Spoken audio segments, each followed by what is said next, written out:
Hello, dear student. How are you this morning? I am very okay. I hope you too. Last time we started studying human rights, so today we are going to continue on this way.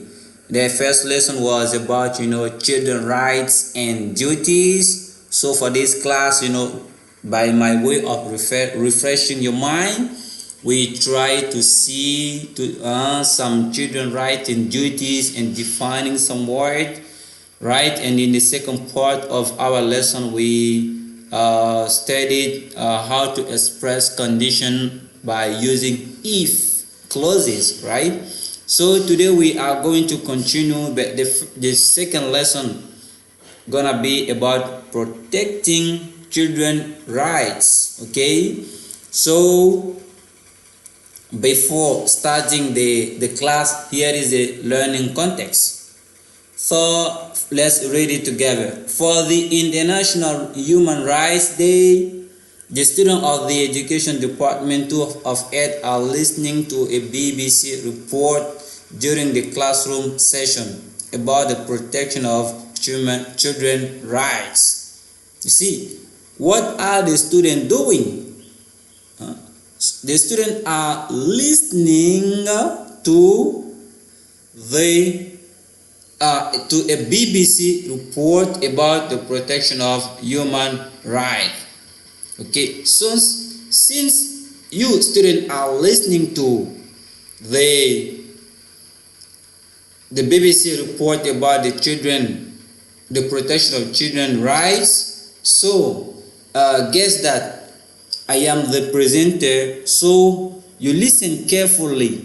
The newly vocabulary you are going to learn, I'm gonna pronounce them twice. So if you listen a vocabulary twice, it means that it's gonna be part of the studied vocabulary of today's class. So let's go. To protect, to protect, to raise awareness, to raise awareness, to implement, to implement, to inquire, to inquire, to sue, to sue. All right. Okay. So then, since you have listened to the vocabulary, what is the first vocabulary you have listened? Obviously, it is to protect. So what is to protect? To protect means keeping safe from harm and injury, right? So it means that something of harming want to reach you. So you do your best so that that thing does not reach you. So an example I may say, the law protects children from working in farms. What does it mean? It means that the law does not allow children to go to farm and work. Okay, so they protect them from doing that physical activity. The second vocabulary or phrase you have listened is to raise awareness. What does it mean? It means that making people understand a situation or a subject by providing them with information. So I'm going to take the example of the coronavirus disease in Cote d'Ivoire. For you to be informed about the corona situation in our Cote d'Ivoire, you need to have information about the disease, or if like how the situation is going through in our country, Cote d'Ivoire. So media strengthen coronavirus disease awareness, because in the media we can see people suffering from coronavirus disease, or they give information about the different countries or where coronavirus disease is, and so forth. So by giving you information about that situation, a subject, you become informed about that thing. So this is what you call to raise awareness about something. The third vocabulary is to implement. To implement is to put a decision, a plan, an agreement, etc. into effect. So these are like, I like this example. Cheating or chatting in the classroom are forbidden. Then all students who do not cheat or chat in the classroom are implementing the classroom rules. At the beginning of the year, you and me try to set some rules, okay? You see, you don't have the right to cheat, you don't have the right to chat. Okay, so this become a rule, a kind of rule governing, our relationship in the classroom. So all the students who do not cheat in classroom or who do not chat in the classroom are said to be implementing the classroom's rules. Okay, let's move on. The fourth vocabulary is to inquire. To inquire means to investigate or to look into something, right? You remember in 2018 at Williamsville, there was a kid that was named Buba. He was killed by, a bandit from the neighborhood, right? So the policemen investigated the case and caught the people who, killed Buba. So the fact of, making some researches, asking people who does, this, who does that, and gathering information about the case. This is what you call to inquire or to investigate, right? Okay.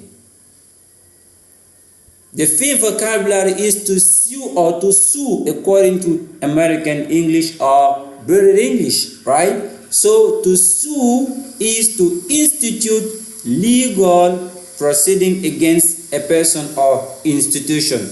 I'm gonna take the case of Buba, right? So the person who killed Buba was sued.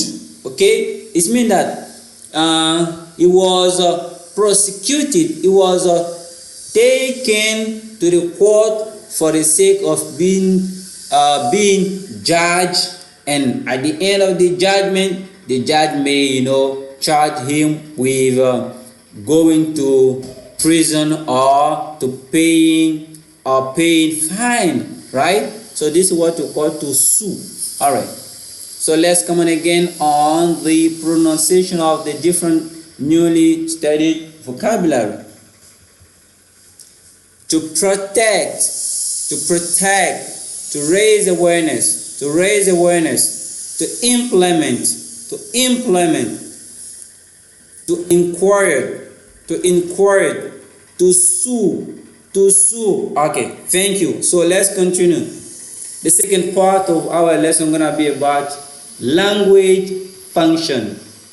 And today we are going to study a very interesting lesson, that is idiomatic expression.